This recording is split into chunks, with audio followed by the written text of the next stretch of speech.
हाँ अभी लास्ट में लेंगे। क्या हो क्यों लिख रहा है पैशन के लिए? पहले पर्पल सा कलर हो रहा था।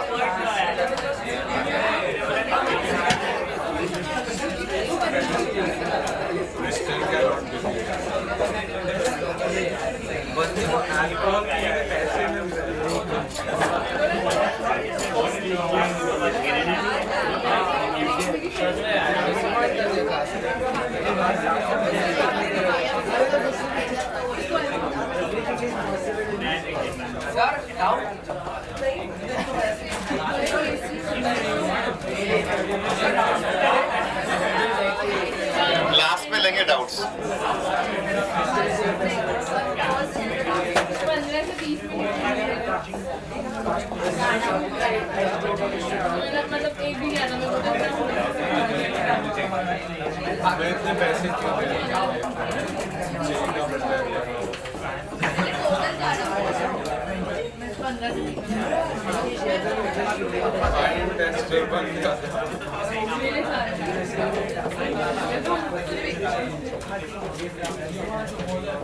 मैं बोलूँगा अच्छा है।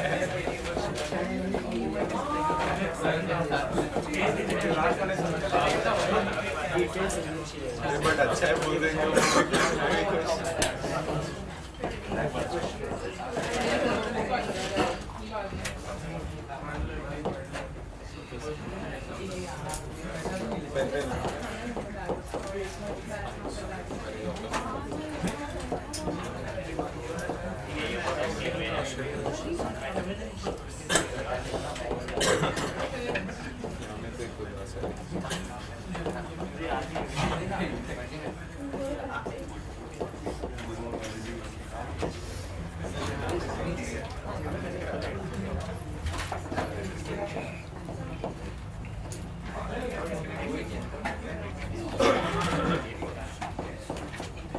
Set, please.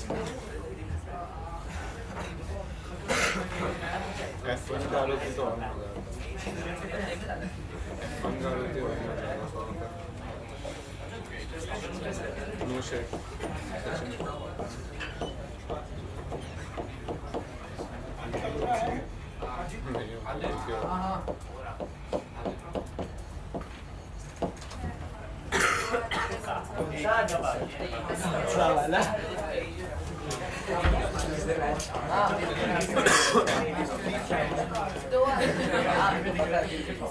इसको आदि बोल दो।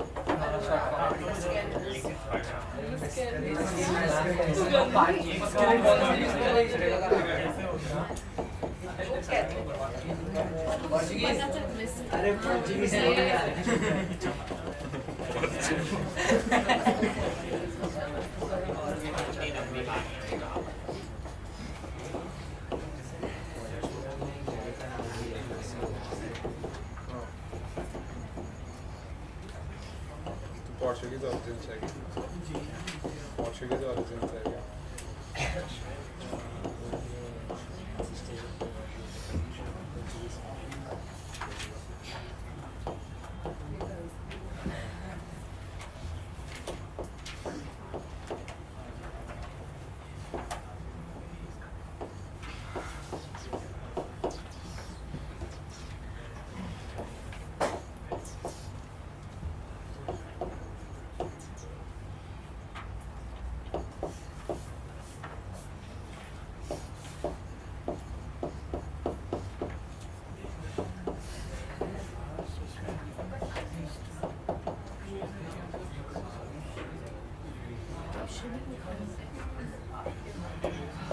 इसका multiple correct.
exactly two engines are functioning given extra function.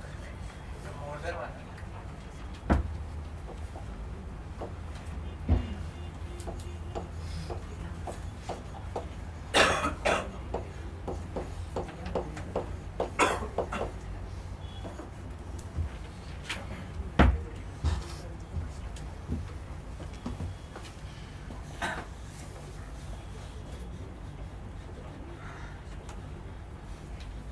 Sir means like x1 के लिए कंपलसरी है कि E1 फंक्शन करना चाहिए, साथ में E2 और E3 में से दोनों में से कोई एक कर सकता है या दोनों भी कर सकते हो?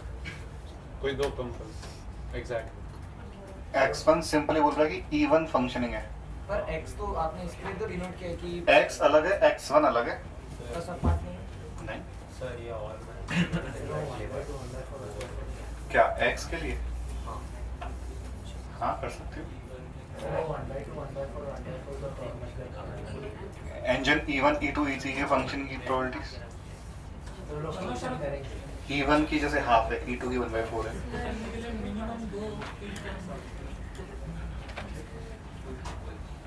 मतलब ये क्वेश्चन जे ने पूछा हुआ है तो जे पूरा डिटेल देता है, तो इसमें आई थिंक तुम्हें स्टेटमेंट पर सारा कुछ समझ आ जाएगा, कुछ कंफ्यूजन वाली बात नहीं है।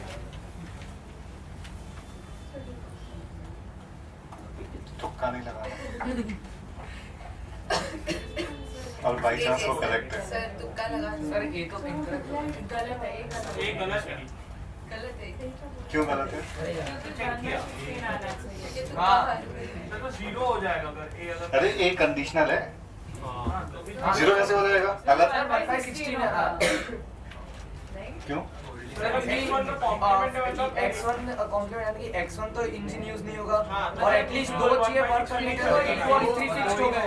एग्जैक्टली, बट हमने ये बोला कि ये तो कंडीशनल है। तुमने भी क्या फाइंड किया? X1 intersection X। नहीं सर, but तो बेस थ्योरम का ना ये? नहीं मतलब बेस का आप बोल तो सकते हो, मतलब इंजन पहले वर्क करेगा, शिप बाद में चलेगा, है ना? तो बोल सकते हो, बट यहाँ पे हाँ बहुत ज्यादा रिक्वायरमेंट आएगी नहीं बेस थ्योरम की। मतलब जस्ट कि जो तुम फर्स्ट पॉइंट बोल रहे हो, तो अपन को फर्स्ट पॉइंट को सॉल्व करने के लिए we need to find P of X1 complement intersection X upon P of X। तुम अभी सिर्फ इसकी बात कर रहे हो, अपॉन P ऑफ X तो आएगा। तो भी 1/48 होगा। क्या? P of X तो लाइक वर्क करने के लिए तो 1/3 नहीं P of X तो तीनों का सम होगा ना। हाँ। X का इवेंट है, X की शिप ऑपरेशनल है, उसके लिए एटलीस्ट 2 इंजन मस्ट वर्क। तो केसेस या तो यूं बना लो, अगर अपन पहले चलो एक बार तुम लोग ट्राई करो, क्योंकि जे का है तो एक बार तुम लोग खुद से देखो क्या क्या हो सकता है। एटलीस्ट टू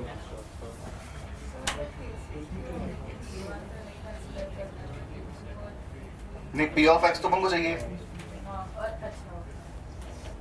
ऑल माइनस कर सकते हो ऐसे।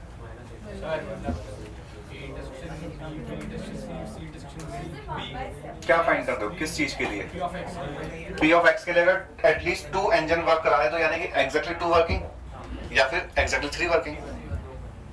फिर तो भी आंसर नहीं आ रहा, मतलब P of X फाइंड किया फर्स्ट आंसर करेक्ट तो क्या आ रहा है P ऑफ 1/3 है। 1/3 तो आई थिंक नहीं आता, हाँ सॉरी 1/5 है। 3/8 शायद आ सकता है।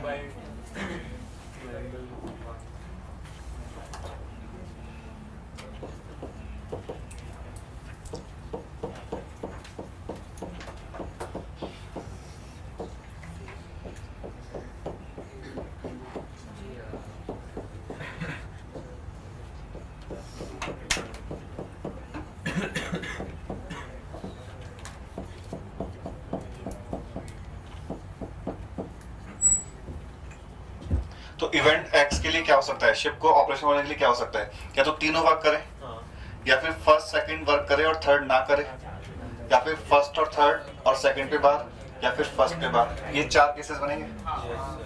अब इनके लिए प्रॉपर्टीज लिख लो। P of X 1/4 P of X 1/4 आता है। P of X P of X क्या आ रहा है? 1/4 सॉल्व करने के बाद।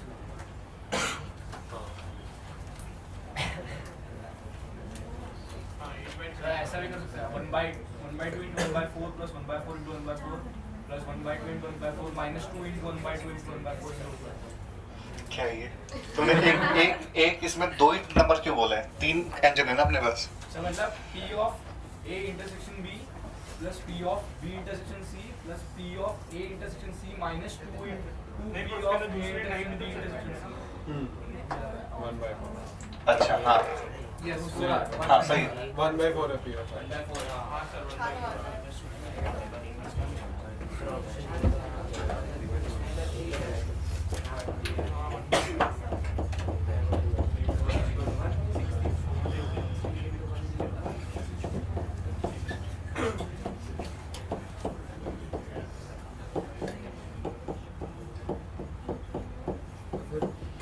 ए ऑप्शन के लिए E1 bar into E2 into E3 upon 2 है ना।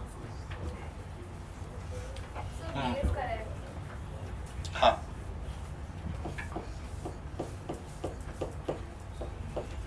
तो इसमें कैलकुलेशन भी एक्चुअली सिंपल है। इन दोनों को ऐड किया तो 1/2 1/2 1/4 कॉमन आ रहा है, तो 1/8 into 1 और ऐसे ही इन दोनों में से भी 1/8 कॉमन आ रहा है।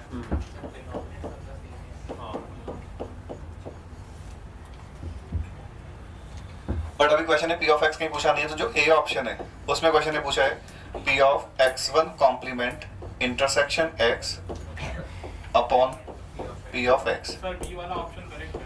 तो x1 कॉम्प्लीमेंट का मतलब कि फर्स्ट इंजन वर्क नहीं करना चाहिए एंड शिप ऑपरेशनल होना चाहिए। तो इन चारों में से कौन कौन से केसेस यहाँ पे एक्सेप्ट कर सकते हैं न्यूमरेटर में? लास्ट को छोड़ के सर नहीं नहीं, ओनली लास्ट को ही तो लेना है। नहीं लास्ट का देना है यस फर्स्ट इंजन वर्क नहीं करना चाहिए, 1/8 तो ये तो केस आया बस। तो यहाँ पे हम E1 बार E2 और E3 सिर्फ ये वाला केस ले लेंगे। 1/8 आएगा हाँ 1/8 और डी वाला करेक्ट है।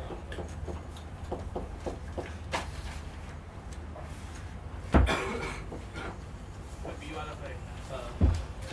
एग्जैक्टली 2 फंक्शनिंग है और शिप ऑपरेशनल है, तो इसका मतलब कि ये वाले तीनों केस आ जाएंगे। तो यहाँ पे टोटल माइनस तो 1/4 माइनस फर्स्ट वाला केस कर दें।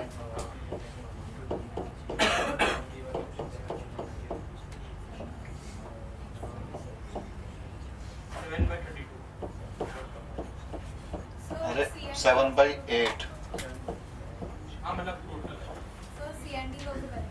नहीं, C रॉन्ग है सी गलत है। हाँ और D करेक्ट है। सी वाला 5/8 आ रहा है। सर मैंने x1 माइनस से कैलकुलेट किया तो इसमें भी 1 minus E1 is functional E2 E3 not functional नहीं, E1 E2 दोनों फंक्शनल है, E3 नहीं है। बहुत सारे केस वैसे तुम पर माइनस कर रहे हो ना।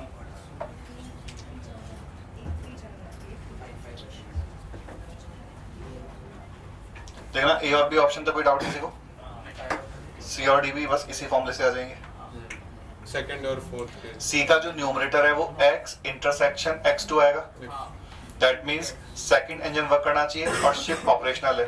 तो इन चारों में से कौन कौन से केस आ सो जाएंगे? फर्स्ट सेकंड और फोर्थ सेकंड और सो 1 माइनस थर्ड फर्स्ट, सेकंड और सेकंड और फोर्थ।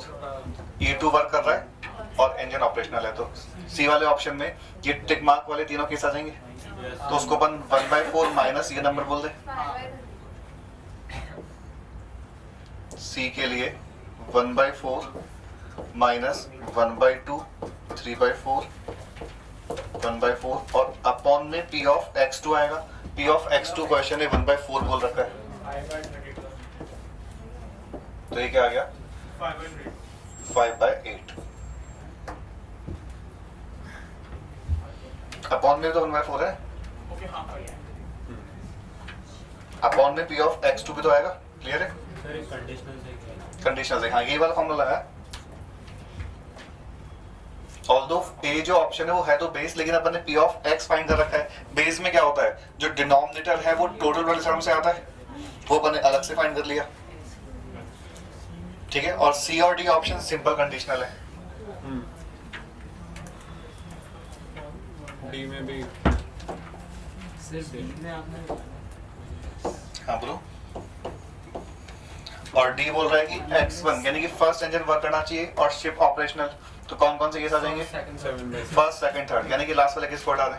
करेक्ट है। तो ये 1/4 माइनस 1/2 1/4 1/4 और अपॉन में क्या नंबर आएगा? 1/2 बिकॉज E1 का प्रोबेबिलिटी आएगा। ठीक है, तो ये 1/2 माइनस 1/16 7/16 आ गया ना। हाँ, तो देखो डी ऑप्शन और बी ऑप्शन करेक्ट है।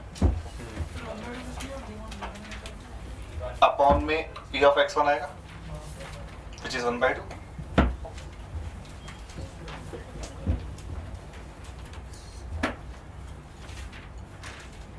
ये तो सिंपल कंडीशन हाँ, ये ने पूछा हुआ है। पॉइंट ये था कि क्वेश्चन टफ नहीं है बट थोड़ा सा लेंथी है, पर वो लिखने में टाइम लगेगा, लेकिन इतना टफ नहीं है क्वेश्चन।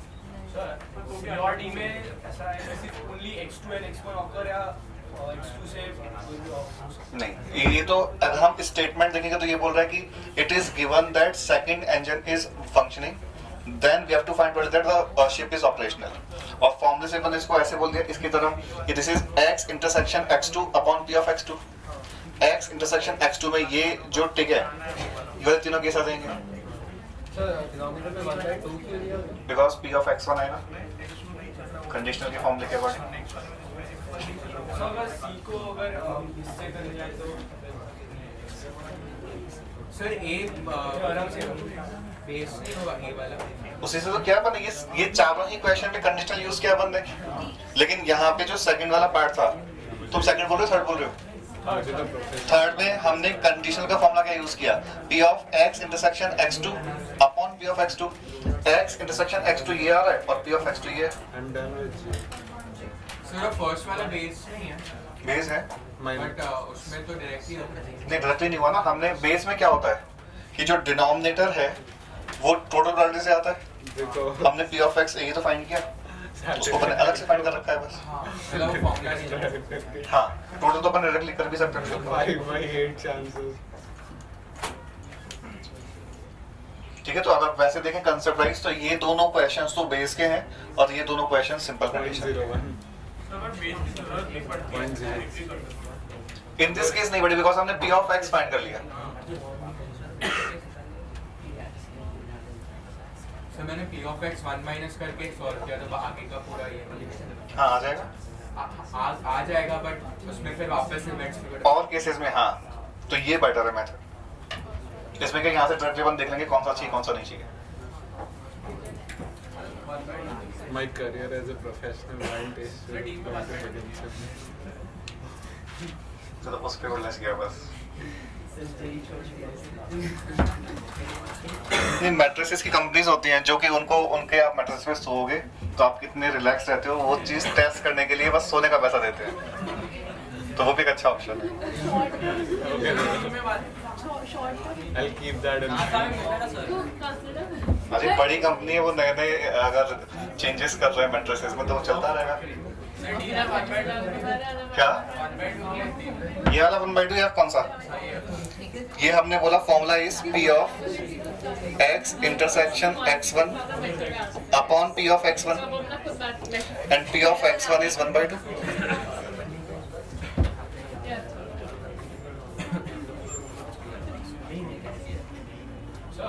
डी में 1/4 माइनस में क्या किया? इसका मीनिंग क्या हुआ कि ship operational and first engine is working. तो इन चारों में से कौन कौन सा केस नहीं आएगा? लास्ट वाला, यानी कि इतना तो आएंगे। तो इसके आंसर 1/4 में से लास्ट वाला हटा दिया। ये नोट कर लिया सभी ने अभी?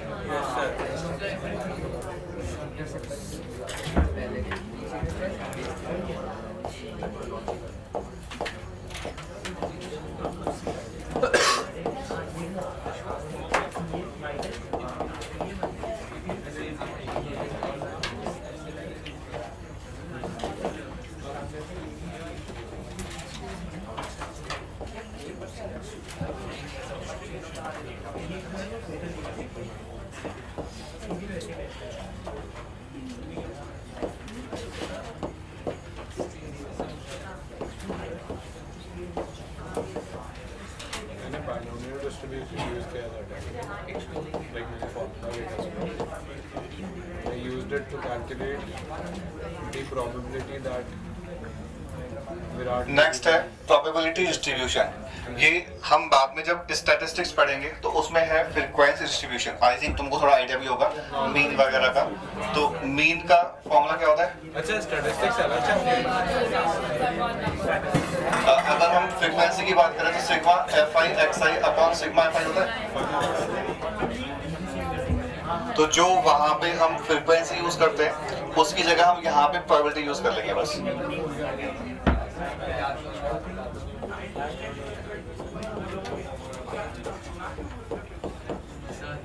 यहाँ पे ये x1 x2 x3 and so on these are random variables और इनकी प्रोबेबिलिटीज जो है वो p1 p2 p3 up to pn है. अभी रैंडम वेरिएबल के ऊपर अभी एग्जांपल से समझ लेंगे. बट ये जो हमने इवेंट्स लिए हैं ये सारे के सारे events mutually exclusive and exhaustive हैं. तो इन सारी प्रोबेबिलिटीज का जो सम है वो 1 हो जाएगा. अब हम उस वाले फॉर्मूले के अकॉर्डिंग मीन लिखें जिसको हम म्यू से डिनोट करते हैं, एक्स बार से भी करते हैं. तो ये sigma P I X I I varying from 1 to n बस इतना हो जाएगा बिकॉज डिनोमिनेटर तो 1 ही हो गया. ठीक है. वैसे ही एक है अपने पास यहाँ पे वेरिएंस. इंटरेस्टिंग. जिसको हम सिग्मा स्क्वायर से डिनोट करते हैं.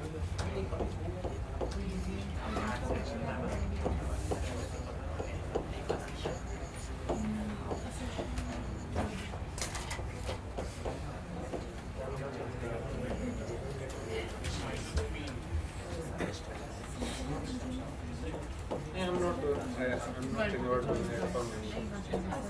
It's about the passion.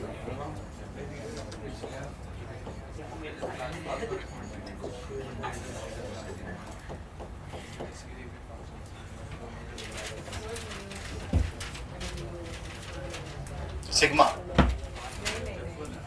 Mu Mean. Oh, sorry. Sir x क्या डिनोट कर रहा है? रैंडम वेरिएबल का वैल्यू. रैंडम वेरिएबल का वैल्यू इसको अपन कैपिटल एक्स को हमने बोला रैंडम वेरिएबल है, उसकी वैल्यूज ये हैं. अभी क्या मतलब है मैं बताऊंगा अभी. हाँ तुम्हें क्या डाउट था?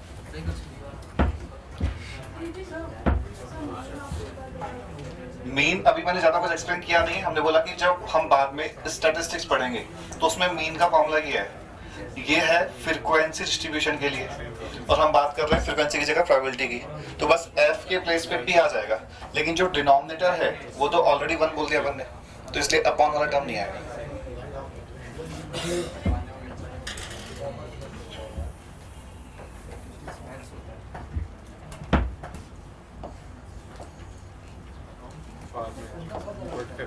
So statistics is important.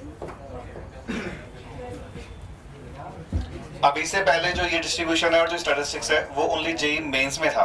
इस साल से जेई एडवांस में भी डाल दिया.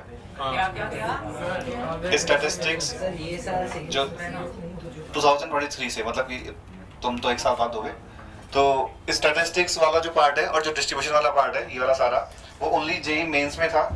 और जेई मेंस में स्टैटिस्टिक्स इक्वेशन तो फिक्स है ही कि आएगा ही आएगा. और मतलब सिर्फ 2 चैप्टर्स ऐसे हैं जिनके क्वेश्चन फिक्स हैं, स्टैटिस्टिक्स और मैथमेटिकल रीजनिंग मेंस में. स्टैटिस्टिक्स में मतलब खाली तो फॉर्मूले लगाना है. हाँ हर साल तो आता है कि हर साल कंपलसरी बोल रखा है. हर साल देते ही हैं वो लोग. और इसीलिए वो मेंस के अकॉर्डिंग इंपॉर्टेंट हो जाते हैं. बिकॉज एक तो वो ओनली 1 लेक्चर का चैप्टर है, बहुत ज्यादा लेंथी चैप्टर है ही नहीं. 1 लेक्चर. हाँ 2 लगा लो मैक्सिमम.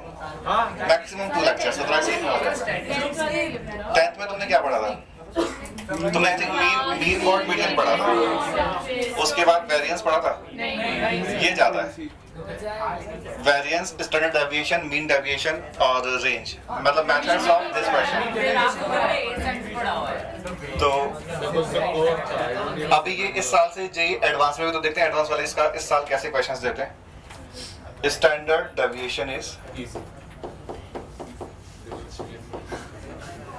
इसको हम सिग्मा से नोट करते हैं and this is root over variance.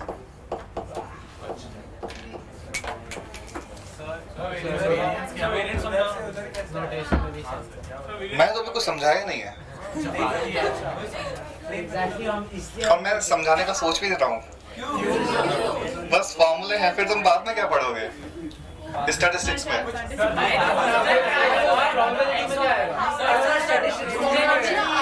यही तो है।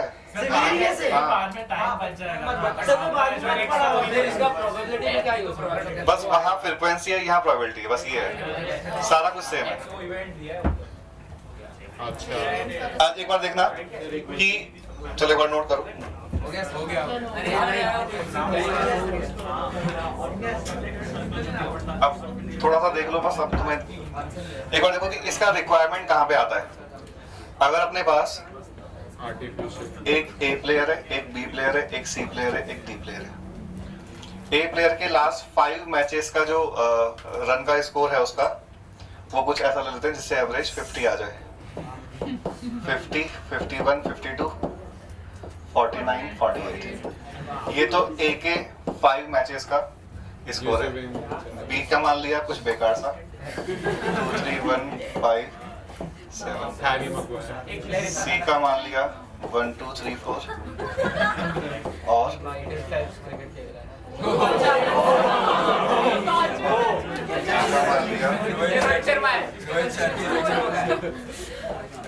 युजवेंद्र चहल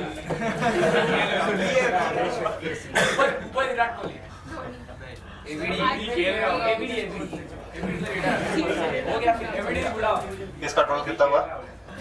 157 किलोग्राम हो गया।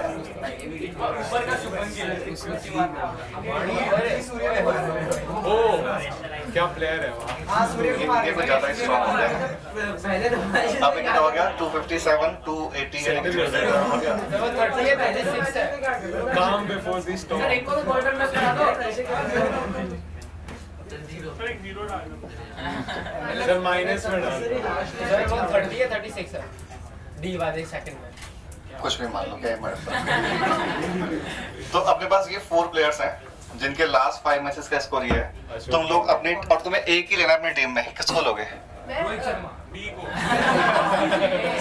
अच्छा बी कौन ले रहा है?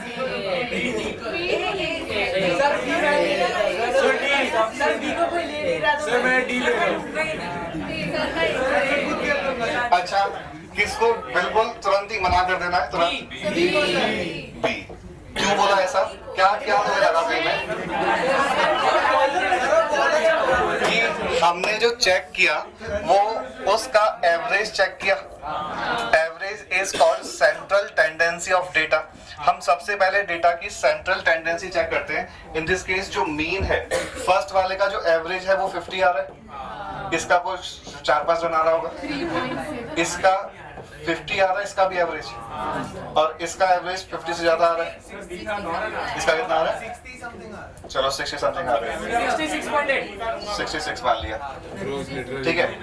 तो फर्स्ट जो है हमने सेंट्रल टेंडेंसी के बेसिस पे ही बी को रिजेक्ट कर दिया कि इसका एवरेज तो बहुत ही कम है, ठीक है।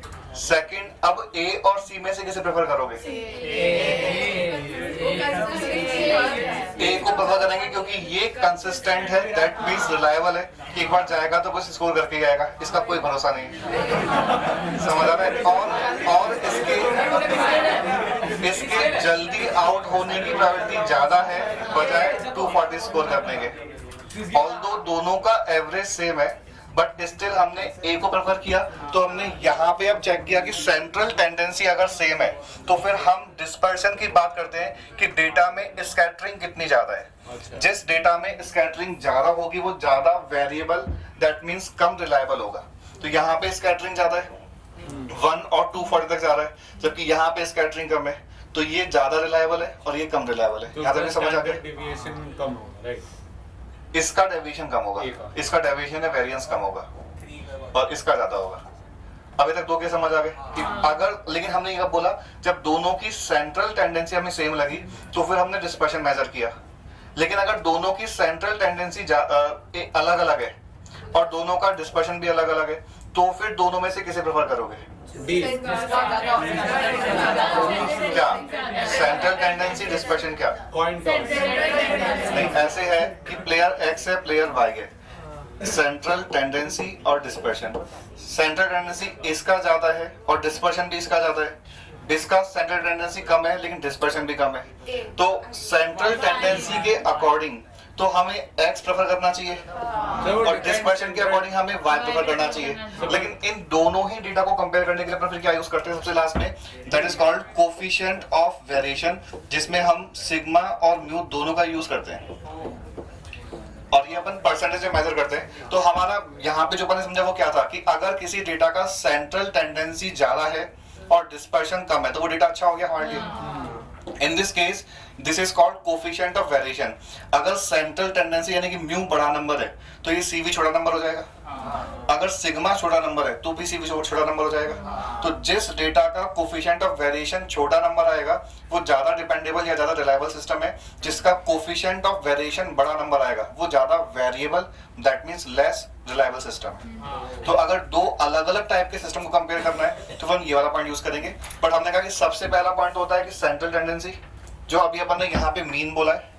सेकंड पॉइंट कि अगर दो डेटा की सेंट्रल टेंडेंसी सेम है तो फिर अपन मेजर्स ऑफ डिस्पर्शन यूज करके बात करेंगे कि स्कैटरिंग जिसमें कम है वो प्रेफर करेंगे, उसको अपन वेरिएंस और स्टैंडर्ड डेविएशन से मेजर करते हैं। लेकिन अगर सेंट्रल टेंडेंसीज और डिस्पर्शंस अलग अलग हैं तो फिर अपन कोफिशिएंट ऑफ वेरिएशन फाइंड करते हैं। तो ये सारी बातें अपन बाद में करेंगे जो अपना लास्ट चैप्टर है स्टैटिस्टिक्स। अभी अपन को बस यहाँ तक के जो फॉर्मूले हैं वो यूज करते हैं। हाँ, मतलब जब पूरा हो जाएगा उसके बाद सब चला क्या? हाँ नहीं तो ये चैप्टर बड़ा सिंपल सा है, स्टैटिस्टिक्स और रीजनिंग दोनों ही। तो ये इनका बेसिक यूज है। अच्छा एक और चीज देखना कि कई बार लोगों को ये कहना है कि यहाँ से ये तो फॉर्मूला हमने इसमें डिफाइन किया है लेकिन यहाँ से नीचे वाला फॉर्मूला कैसे बनाया बता सकते हो? सॉल्व करके तो बनाया, डिपेंडेंट ही नहीं है वो उसको हम बात कर ब्रैकेट ओपन करोगे तो ये क्या बन जाएगा, PI XI square minus 2 xi plus mu square. इन सब का समेशन अलग किया तो first term sigma PI XI square बन जाएगा, सेकंड टर्म सिग्मा में 2 म्यू PI XI बन जाएगा और थर्ड टर्म सिग्मा में PI म्यू स्क्वायर बन जाएगा। यहाँ तक समझ आ गया? ये तो एज इट इज छोड़ा, ये जो लिखा हुआ है इसके लिए 2 म्यू कांस्टेंट है और sigma PI XI is mu. तो सेकंड टर्म को माइनस 2 म्यू स्क्वायर बोलना समझ आ गया।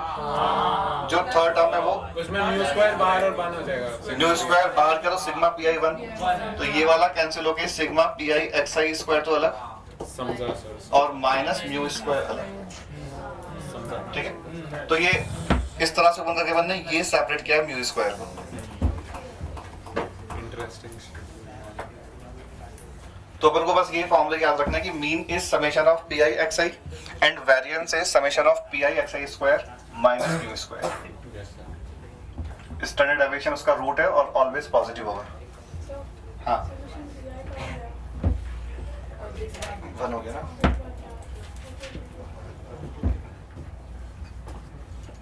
अब ये डेटा पॉइंट्स का मीनिंग क्या है अगर हम एक क्वेश्चन के थ्रू समझें।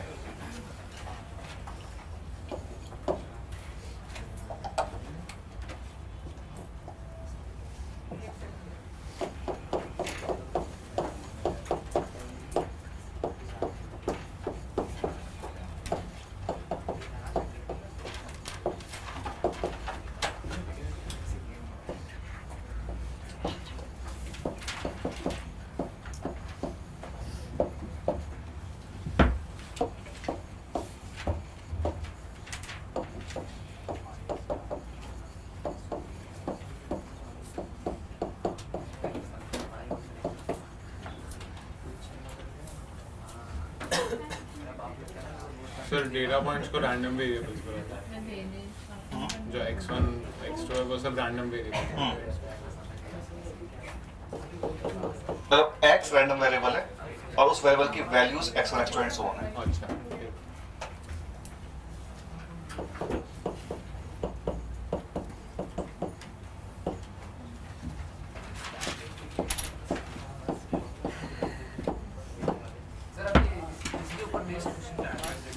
नहीं बस एक ही क्वेश्चन आएगा इसके ऊपर, तो ये तो कुछ खास बात है नहीं।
यही है distribution quality,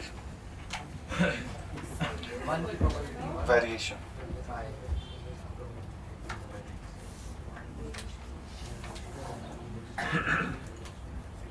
Directly proportional.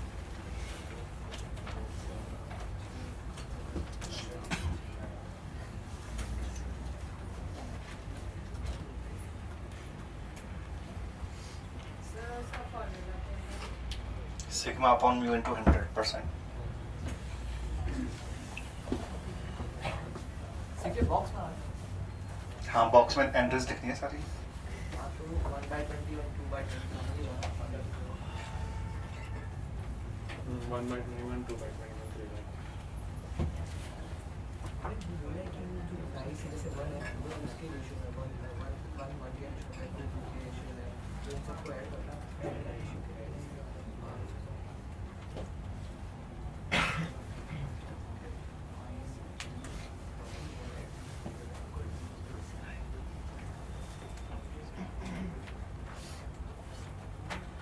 Sir बन गया होगा।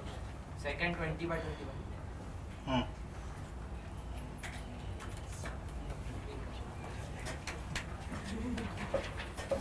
ठीक है क्या? Bernoulli's है। So, ये x I square किस क्या फाइंड करना है तुम्हें? me हाँ, ओके, मुझे लगा सेकंड पार्ट सॉल्व करो। ठीक है। हाँ बस वो से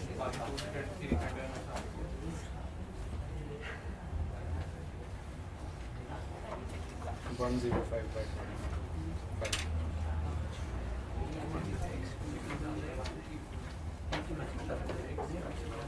तो ये 7 into 3/3 आ रहा है, क्या किया है? पता नहीं क्या किया तुमने। 5 आया कहाँ से तुम्हारा? ये 13 है ना, 15। हाँ 13 by 3. तो अगर हम xi को रैंडम वेरिएबल बोल रहे हैं तो करस्पॉन्डिंग जो प्रोबेबिलिटी है उसको अगर pi बोल दें तो pi is proportional to i question के अकॉर्डिंग। दाई पे i नंबर आने का 1 का प्रोपोर्शनली 1 के प्रोपोर्शनल है, 2 का 2 के प्रोपोर्शनल एंड सो ऑन। ये क्वेश्चन है बोला, तो i का प्रोबेबिलिटी i के प्रोपोर्शनल है। इसको हम अगर प्रोपोर्शनलिटी कांस्टेंट को कुछ k मान लें तो pi is equal to ki हो गया, और वी नो दैट की summation of pi is equal to 1, तो यहाँ से k मिल जाएगा।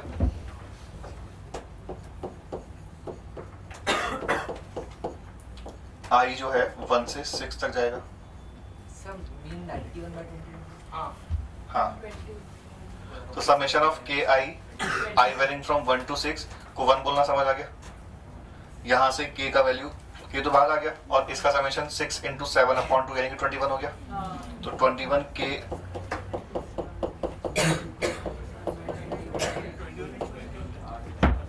अब जो डिस्ट्रीब्यूशन जो क्वेश्चन में पूछा है फर्स्ट पार्ट, उसका मीनिंग क्या हो गया कि x का value 1 2 3 and so on up to 6 है, मीन का 13 by 3 और वेरिएंस का और करस्पॉन्डिंग जो प्रोबेबिलिटी है वो अभी 1/21 2/21 एंड सो ऑन आ रही है।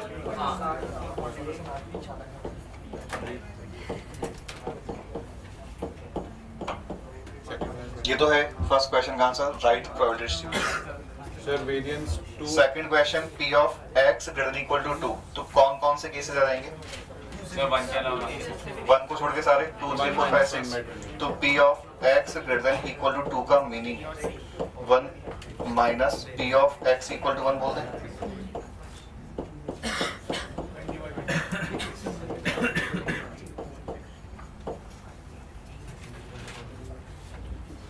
इसके बाद वो मीन और वेरिएंस के फॉर्मूले लगा के फाइंड कर लो दोनों। 20 by 9.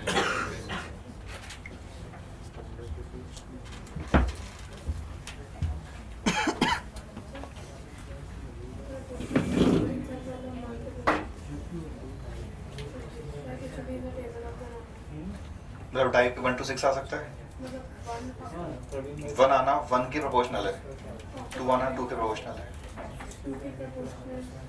मतलब कि 2 के आने के चांसेस 1 के आने के चांसेस से डबल है, 3 के आने के चांसेस 1 के आने के चांसेस से 3 टाइम्स है।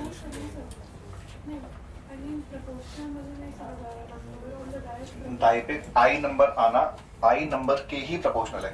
क्वेश्चन बोला कि getting a number on the die is proportional to the number itself. 21 आ जाएगा।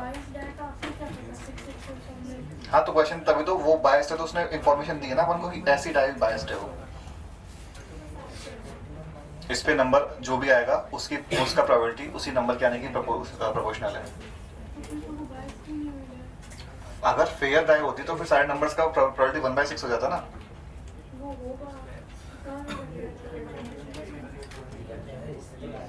इसीलिए तो बायस बोला, अगर फेयर होता डाई पे 1 से 6 तक के नंबर्स हैं लेकिन सारे नंबर्स इक्वली लाइकली नहीं है। अगर तुम उसको थ्रो करोगे तो 6 आने के चांसेस ज्यादा हैं, 1 आने के चांसेस कम है। ऐसा है बायस डाई। प्रैक्टिकली पॉसिबल नहीं होगा या हो भी सकता होगा कि अपन सोचना भी नहीं है, हमें तो मैथमेटिकली करना है उस चीज को। हाँ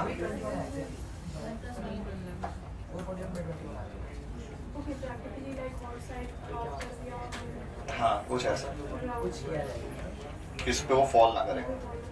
या फिर कंप्यूटराइज्ड अब ऐसे बोलते हैं कि एक कॉइन को टॉस करने पे मान लो कॉइन की हेड इक्वल टू 0.3 है, अब उसको प्रैक्टिकली क्या सोचोगे, कैसे करोगे बात? कॉइन ऐसे लैंड हो गया। नहीं या तो हेड आएगा टेल आएगा, यही है बस। सर 880/440 क्या चीज है ये? वेरिएंसेस क्या बोला था तुमने? 20/9। हाँ 20/9। सर समेशन pi xi का स्क्वायर इसका कोएफिशिएंट 34 बिल्कुल सही बात है। तो फिर -91/21 का स्क्वायर होगा। हाँ कितना होता है वो? 13/3 होता है नंबर। 91 का स्क्वायर 91/21 इज 13/3।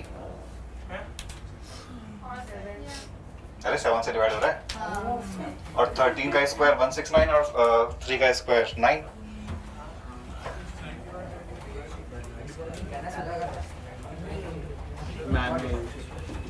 यहाँ तक नोट कर लिया सारा? मैंने 21 का स्क्वायर मल्टीप्लाई नहीं किया, 21 ही मल्टीप्लाई किया। 21 का स्क्वायर सर सर नीचे 91/21 मैंने 21 माइनस 91/21 ही किया। 91 स्क्वायर ऊपर आएगा, नीचे 21 ही किया। सर मीन क्या है? 13/3। ये रोहन ने लिखा है। अरे फॉर्मूला 1/21 ये भी मोस्ट प्रॉब्ली अरे 11 क्यों आएगा? 13 नहीं आएगा। ये हो गया अभी नोट। 13/3 variance is 20/3 20/9। एक बार देखो मीन क्या? Sigma PIXI। जो क्वेश्चन के अकॉर्डिंग PI है वो तो I/21 आया था। I/21 समझ आ रहा है, और XI जो है वो I है, तो हमें ये सॉल्व करना है। तो 1/21 को बाहर किया तो समेशन ऑफ I स्क्वायर का फॉर्मूला n इंटू n+1। तुमने वहाँ वो भी गलत लिखा है। n into n+1 into 2n+1/6 और 21 अलग से लिखा हुआ है, तो ये नंबर 13/3 आ गया। और क्या सिग्मा स्क्वायर जो है वो sigma PIXI square minus mu square है, ये बन जाएगा। PI तो है I/21 और XI I है, लेकिन इसका स्क्वायर RMS और मीन का इनइक्वालिटी।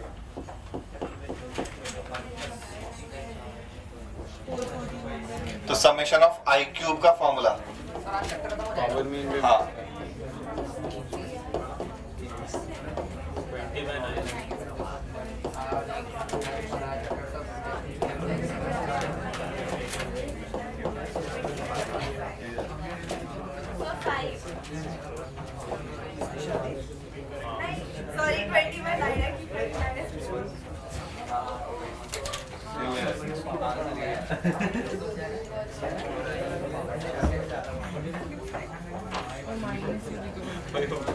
3 चैप्टर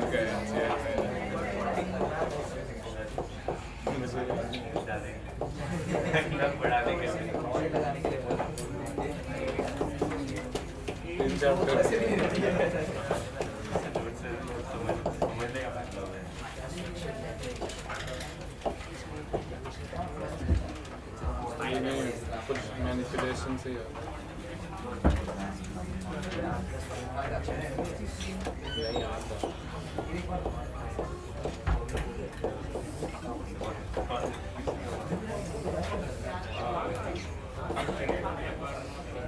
इन चैप्टर्स में हाँ ये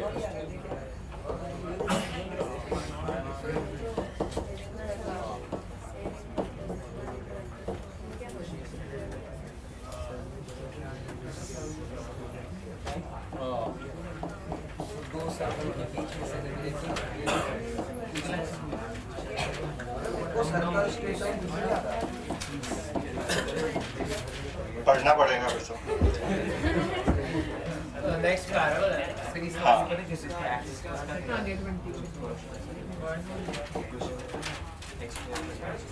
और पैराबोला में स्ट्रेट लाइन शो दोनों कर जाएगा सर मंजी जैसा लग रहा है स्ट्रेट लाइन क्या? कोऑर्डिनेट्स अरे कोऑर्डिनेट बड़ा सिंपल है। सर मैं भूल गया ऐसा लग रहा है और फॉर्मूला एक तो जब ट्रॉवर्स के बाद तुम्हारा सर्कल के बाद सर एमटी भी कोलिजन पैराबोला छोटा है ना नहीं नहीं सर्कल से बड़ा है सर्कल में है वो सारा पैराबोला में है, फिर पैराबोला में नॉर्मल और है उसका एक्स्ट्रा पार्ट। वो नॉर्मल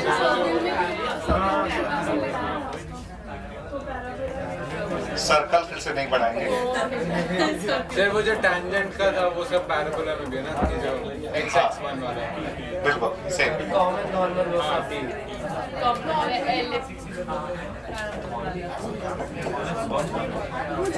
फिजिक्स में भी है बट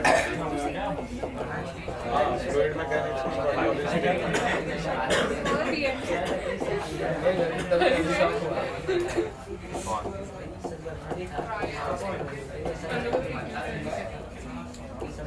कि न्यूटन और बर्नौली दोनों ही मैथमेटिशियन ही थे।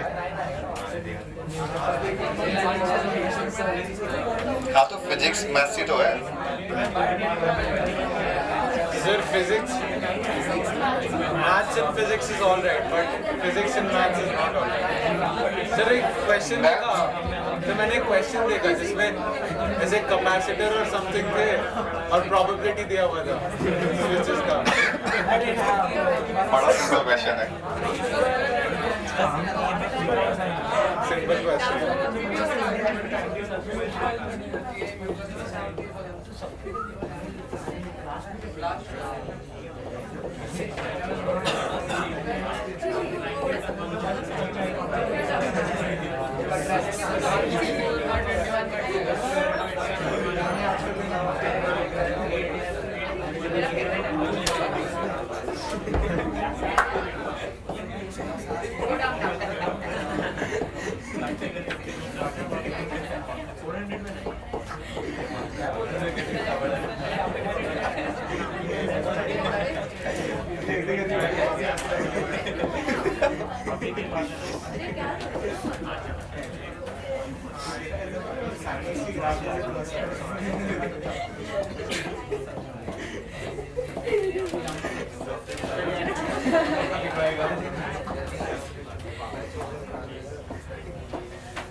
My Amy Bernoulli was a very good writer.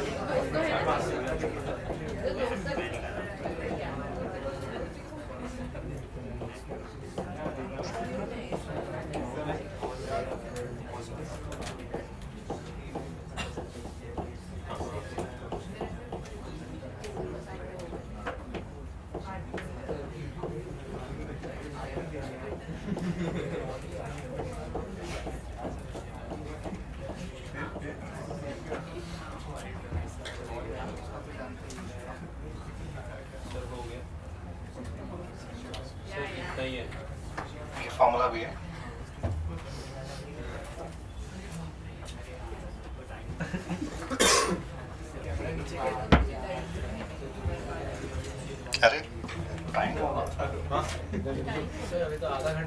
1 घंटे नहीं, डिस्कशन भी करना है ना।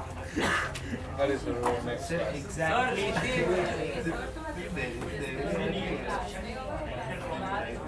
क्लास में क्लास आधी क्लास तो क्लास में नहीं रुकेगी, क्लास के बाद अब रुकोगे। हाँ तो नहीं किया। बन से भी कितने डाउट्स आए? बंसी नहीं हुआ, तू है। सर उसको एग्जैक्टली आज एक बार नोट कर लो, मैं बता रहा हूँ। मोस्टली पूरे डाउन होने वाले हैं। इसको 5 मिनट सबको 2-3 होते देखा मेरा तो मैं कहाँ तक दिया था? 20 तक। ओनली हाँ, सर only भी था। Sir x equals r exactly r success complete booklet. Sir p raised to r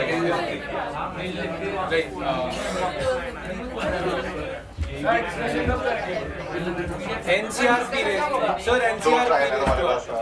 NCR p raised to r और कुछ डाउट्स डिस्कशन होगा। जब ये हो जाएगा कंप्लीट। कितना टाइम लगेगा? 20 मिनट और 20 मिनट में हो जाएगा पूरा। ये तो कुछ एक बार देखना कि जैसे ये जो ट्रायल्स की जो यहाँ पे स्टेटमेंट बात कर रहा है वो क्या कि अगर अपन ने एक डाई को थ्रो किया और एक डाई को हमने 5 बार थ्रो किया तो there are finite number of trials because 5 बार थ्रो कर रहे हैं। अगर हमने डाई पे कोई भी जैसे फर्स्ट थ्रो में डाई पे कोई भी आउटकम आया उसका सेकंड थ्रो पे कोई इफेक्ट नहीं जाएगा, तो each trial is independent. Next है every trial has exactly 2 outcomes. अभी तो ये लग रहा है कि डाई को थ्रो करने के बाद 6 आउटकम्स है, बट अगर अपन ये डिफाइन कर दिया कि डाई को थ्रो करने के बाद 5 आना सक्सेस है तो इसका मतलब कि 5 नहीं आना फेलियर हो जाएगा। तो अपन ने पूरे आउटकम्स को ओनली 2 पार्ट्स में डिवाइड कर दिया। एंड लास्ट पॉइंट कि हर एक ट्रायल में सक्सेस यानी कि 5 आने का जो प्रोबेबिलिटी वो सेम ही रहेगा। तो ये जो एक्सपेरिमेंटल जो ट्रायल है ये एक बर्नौलीज ट्रायल हो गया। अब इसमें अगर हमने ऐसे हमने बोला कि सिंस सर एग्जैक्टली आर हमने 5 ट्रायल्स लिए यानी कि डाई को 5 टाइम्स थ्रो किया तो उनमें से एग्जैक्टली 2 बार सक्सेस आने की प्रोबेबिलिटी क्या होगी बताओ? 5c2 सर ऐसा कुछ 1/6 raised to 5c2 into 1/6 raised to power 2।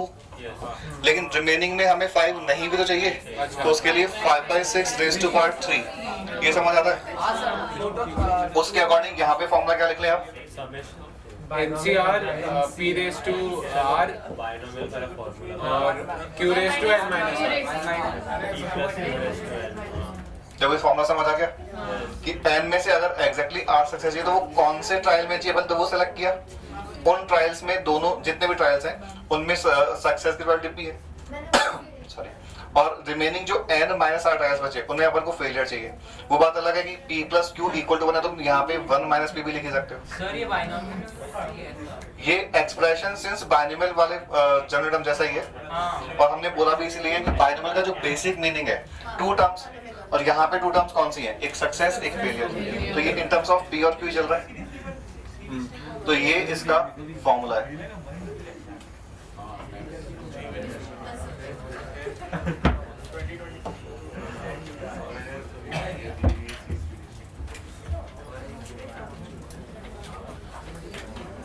और यहाँ पे हमने इसको रैंडम वेरिएबल की फॉर्म में लिखा है। तो अगर हमसे क्वेश्चन इसका डिस्ट्रीब्यूशन पूछेगा तो x इक्वल टू 0, 1, 2 एंड जो भी होगा उन सबके लिए हम अलग अलग प्रोबेबिलिटीज फाइंड कर सकते हैं। तो जो xi वाला नंबर है वो तो यहाँ से आ जाएगा कितनी सक्सेस चाहिए और करस्पॉन्डिंग pi यहाँ से आ जाएगा। ठीक है, अगर हमने डाई वाला जो एक्सपेरिमेंट था उसमें अगर ये बोला कि हम एग्जैक्टली 2 सक्सेस चाहिए तो इसका मतलब कि अपन x इक्वल टू 2 के करस्पॉन्डिंग p2 फाइंड कर रहे हैं। तो इसके लिए भी हम मीन और वेरिएंस डिफाइन करेंगे। करो फर्स्ट जरा नोट कर लिया, वो मीन फाइंड करो। इस डिस्ट्रीब्यूशन का मीन फाइंड करना है।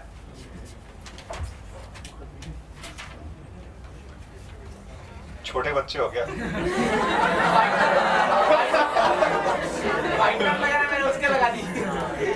मतलब बिल्कुल चाइल्डिश एक्टिविटी।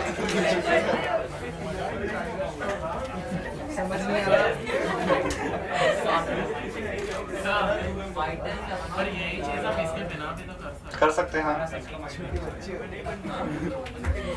हमारे क्वेश्चन क्या है बगलेट में, तो इसके लिए अपने कुछ कंसेप्ट तो अलग पढ़ा ही नहीं, बस फॉर्मूले का जो डेरिवेशन है वो ऐसे हो गया जो मैंने ऑलरेडी अभी डिस्कस किया। So n p q p plus q raised to n minus 1 mean का नहीं, क्यों क्यों कॉमन आएगा, क्यों क्यों आएगा, इन दोनों का डिफरेंस कितना है, n माइनस आर, तो यहाँ पे n माइनस आर चाहिए तो क्यों बाहर नहीं आएगा, तो n पे आ जाएगा। ये नोट कर लिया सारा। नहीं बाकी है।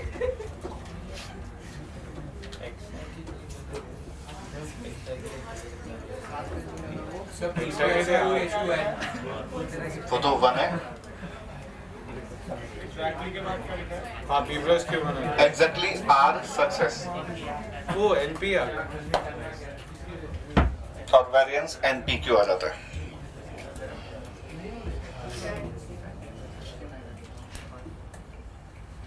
जिन लोगों ने नोट कर लिया वो इसका मीन फाइंड करो। फॉर्मूला अपन को मीन का बताइए, सिग्मा पी आई एक्स आई, तो पी आई यानी कि पी आर तो ये हो जाएगा और एक्स आई का मतलब एक्स जो है वो आर हो जाएगा, तो आर इंटू दिस का समेशन फाइंड करना है। R is varying from 1 to n।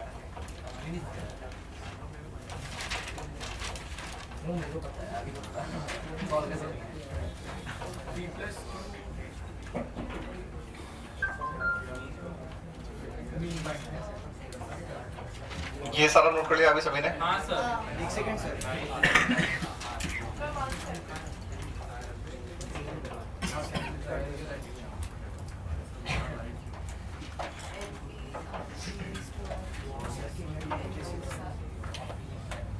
N p r, p कहाँ से आ गया, एन सी आर है ना।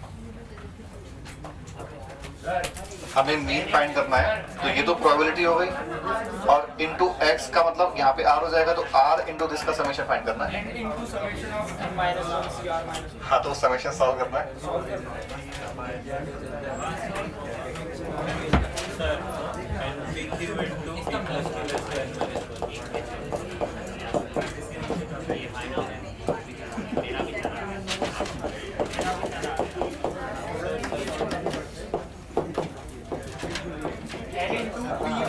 raised to n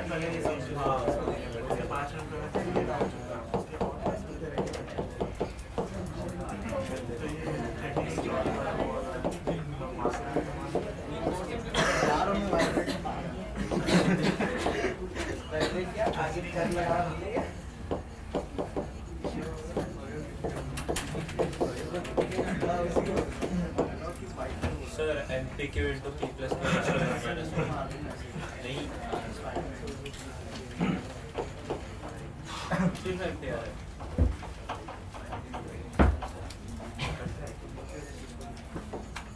मैं वेरिएंस निकाल रहा हूँ।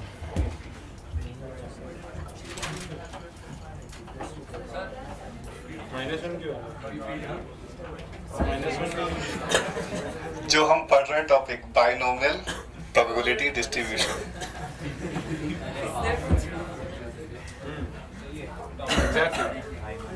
तो एक बार देखना, p i into x i, r into n c r को हम n into n minus 1 c r में से लिख लेंगे, लेकिन जो लोअर इंडेक्स है वही पी का पावर बनाना है, तो उसके लिए इसको अगर आर -1 किया तो एक पी बाहर आ जाएगा। अभी ये सीरीज जब पुट करके चेक करोगे तो कंप्लीट सीरीज समझ आ रहा है। आर को 1 पुट किया तो लोअर इंडेक्स 0 बन रहा है, आर को n पुट किया तो लोअर और अपर इंडेक्स सेम बन रहे हैं। सीरीज अगर कंप्लीट है तो इस सीरीज का समेशन क्या हो जाएगा, q plus p whole raise to power n-1, क्योंकि अपर इंडेक्स यहाँ पे n-1 है और q प्लस पी ऑलरेडी 1 है, तो ये n इंटू पी आ जाएगा। और वेरिएंस के लिए यहाँ पे हमें बस r की जगह r स्क्वायर करना होगा, sigma P I X I square minus mu square, तो r के प्लेस पे मतलब r की पावर 1 की जगह r की पावर 2 आएगा। समझ आ रहा है यहाँ पे? तो उसको फिर 2 बार सेम चीज लगा के सॉल्व कर लेंगे।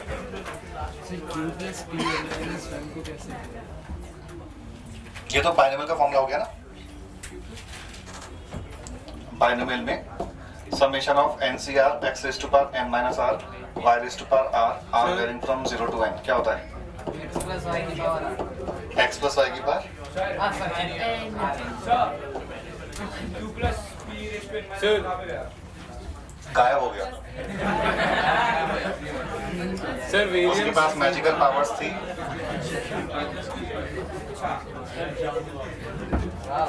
Sir, variance n minus 1 into p square आता है. नहीं, ये 2 बार लगाओगे तो यहाँ पे एक बार तो यही बचेगा, लेकिन एक r बच जाएगा. उस r को -1 + 1 करना पड़ेगा. हाँ, वो क्या? अब तो आ गया आंसर.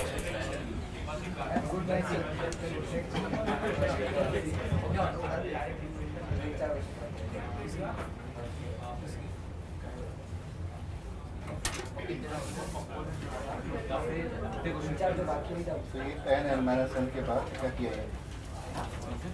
p स्क्वायर और यहाँ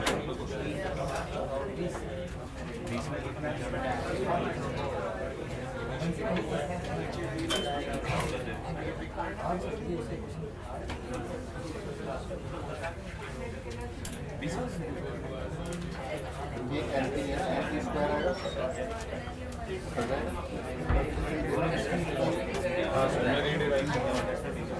लास्ट में बस n की वैल्यू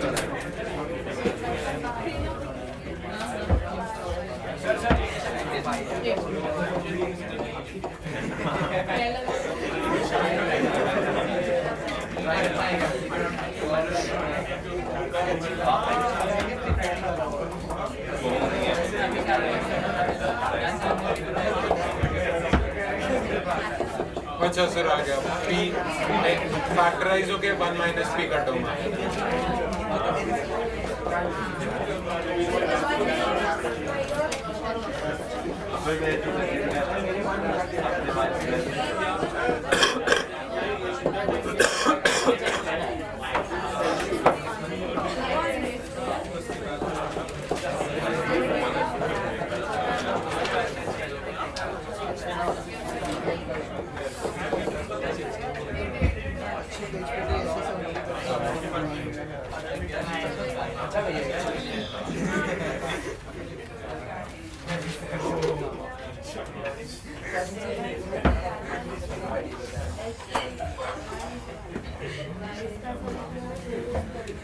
किसी को पढ़ने से मतलब नहीं है.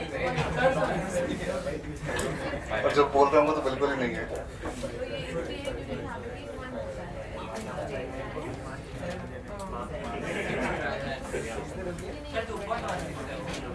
और क्या लग रहा है? नहीं, डेसिमल है. इंटू नीचे होता है.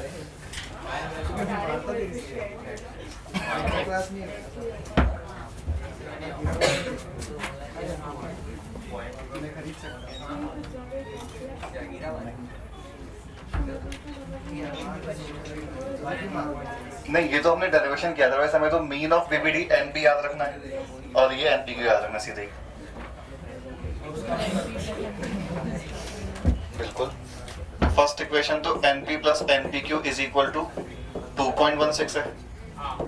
दूसरा क्वेश्चन है एन जो है वो 6 बता रखा है. और नहीं, एन पी और क्यू फाइंड करने के लिए एक और इक्वेशन चाहिए. Third equation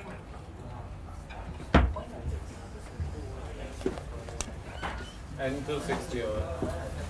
Right. p2 है ना. और p plus q1 p plus q1.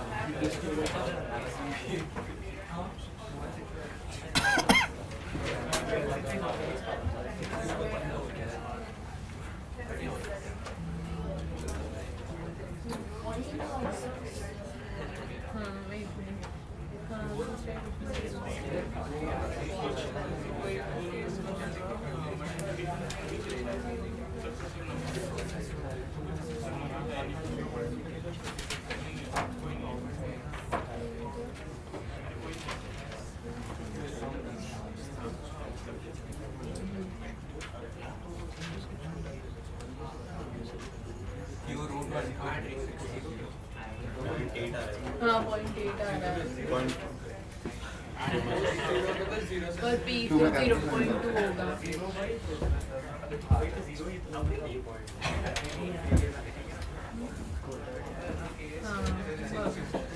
वो फेलियर होएंगे तो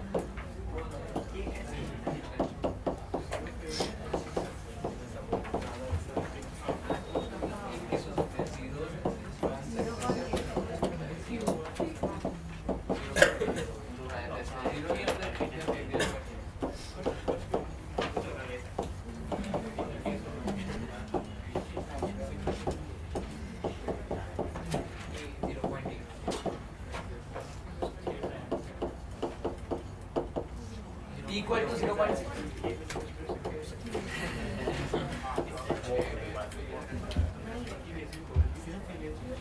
क्वेश्चन है x at most two success के लिए क्या पूछा है वेरिएबल x का वैल्यू 2 से बड़ा छोटा इक्वल क्या चाहिए इक्वल और लेस अरे तो ये यार, ये तो दिया है x मतलब सक्सेस का तो ये कौन कौन से केस आ जाएंगे x इक्वल टू 0 सब बाइनोमियल है वो सब x इक्वल टू 1 और x इक्वल टू 2 ये तो विदाउट वो भी सॉल्व कर एक बार इधर तक सॉल्व कर लिया तो विदाउट बाइनोमियल सॉल्व कर और अब जो अपन ने फॉर्मूला लिखा वो तो यूज करना ही पड़ेगा एग्जैक्टली 0 सक्सेस के लिए क्या 6c0 0.8 raised to power 6 then 6c1 0.2 into 0.8 raised to power 5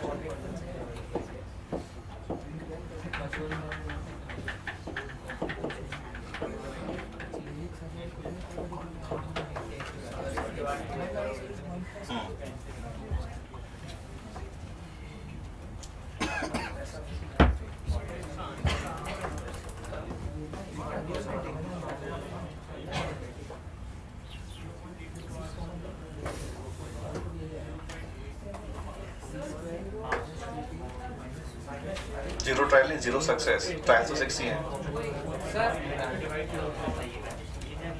sir p को अगर q को अगर 1 माइनस p लेके करें तो p का वैल्यू 0.2 और 1.8 आता है जिनमें से 1.8 रिजेक्ट हो जाएगा और 0.2 एक्सेप्ट हो जाएगा 1 माइनस p लिया 1 plus 1 minus p 2 minus p 2 minus p p square minus 2p plus 0.36 equal to 0 हाँ तो p वो होल स्क्वायर में तो आ रहा है p 2p तो आ रहा है और उसको भी सिंपल करने के लिए calculation wise p square minus 2p plus 1 equal to 0.64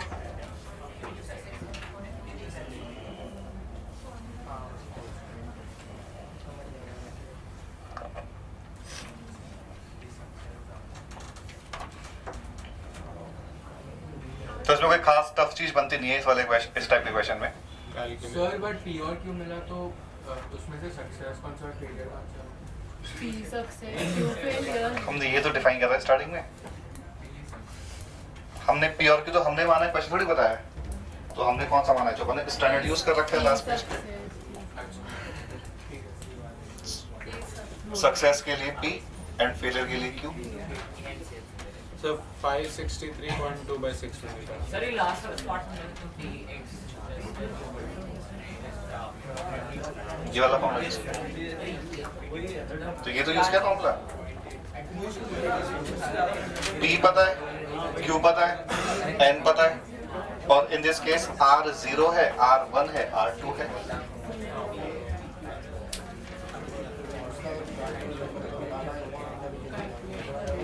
तो अभी अपन डिस्कशन कर लेते हैं एक्सरसाइज 2a का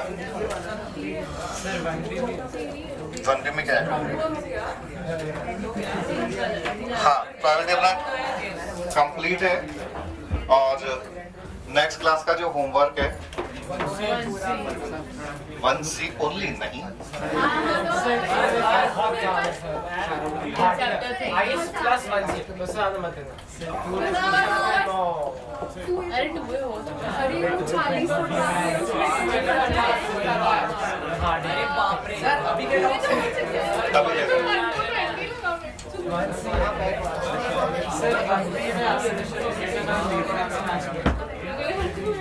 मैथ्स तो आई थिंक सिंपल है क्वेश्चंस मैथ्स वाला पे और लोगों तो डिस्कस नहीं किया.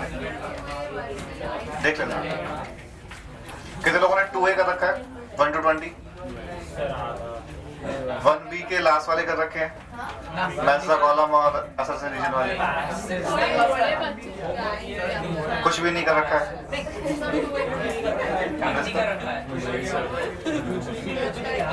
तो कब करोगे क्या कब टाइम निकलेगा. सर मैं तो आज ही आज. और आज में कितना हो जाएगा. आज 2A होगा. अगर इतनी ही स्पीड है तो फिर कल ही कर लेते ये चीज. आज 1A पूरा.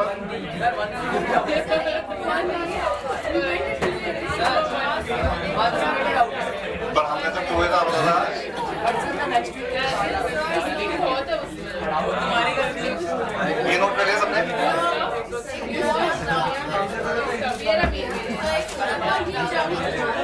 एक पूरा क्लास डाउट ले लेंगे. हाँ नेक्स्ट क्लास है ना वो.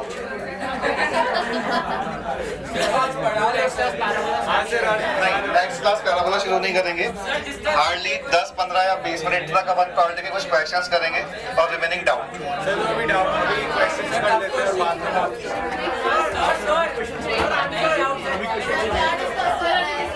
फिर नेक्स्ट क्लास में कोई आएगा नहीं ना. मैं 1C करके आया